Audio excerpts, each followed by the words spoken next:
Kiukweli mimi nasema hivi ni kiu ambayo ya mcheza pulu.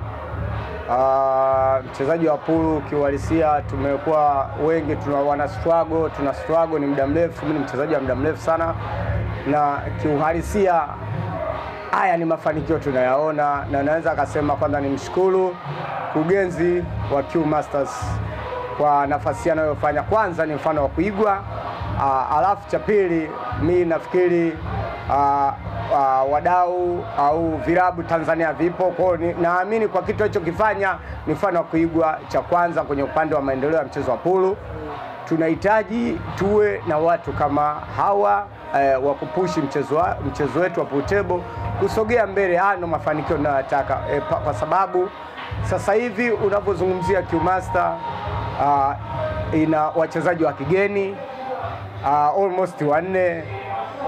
Hii ni nafasi ambayo tunasema kwamba tunakumbusha wachezaji kwamba mchezaji inatakiwa ufanye mazoezi, ucheze mchezo wa pulu, kwa sababu mafanikio yapo. Kama endapo mchezaji anayetoka Zambia anasajiliwa Tanzania, mchezaji ametoka Malawi anasajiliwa Tanzania, anaitumikia timu ya Tanzania, klabu ya Tanzania, maana yake hata Mtanzania kesho kutwa una uwezo wa kutoka kwenda kusajiliwa South Africa. Kwa hiyo hii inachofanya ni inatoa mwanga kwa wadau na wamiliki wa vilabu Tanzania na wapenda mchezo wote na serikali kiujumla. Inaonyesha kwamba watu wenye moyo wapo, na kiuhalisia wasubutu. Namna kusubutu ndo kama hivi mkurugenzi amefanya na subutu. Kwa hiyo leo kesho kutwa tunahitaji kuona wadau kama kina Tima na wengine nadhani wapo, tupate vilabu vingi. Maana yake leo nipo, kuna kesho kuna upcoming wengi ambao wako mtaani bado kushikwa mkono bado. Endapo leo kuna Q Master, kuna vilabu vingi, kuna mwingine leo anaweza kaanzisha anaweza akatoa timu yako mikoani, una wachezaji wazuri. Kwa hiyo hii itasaidia hata chipkizi, utapata chipkizi wazuri, na ndo maana yake mchezo wa pulu unazidi kutanuka na viwango vya watu, ubora wa mtu unazidi kuonekanika.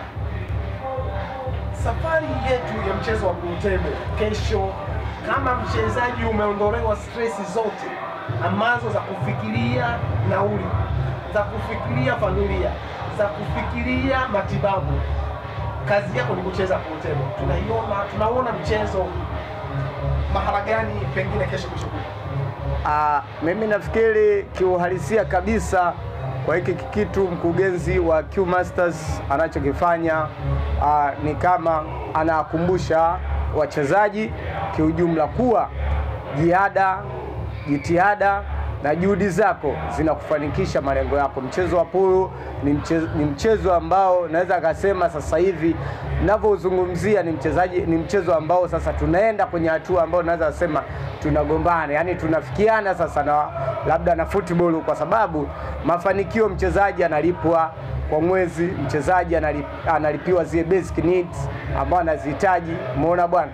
Kwa hiyo mimi nafikiri vijana wajitume, jimaintain wewe kama mchezaji, juhudi kwa wingi, mazoezi kwa wingi. Nadhani jitihada yako na Mungu anaiona.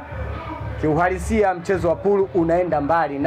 Ninavyoitazamia Tanzania baada ya muda kadhaa, nafikiri majibu yataonekanika kwa sababu ya juhudi kama hizi za mkurugenzi wa Q Master. Mimi nikushukuru sana. Asante sana.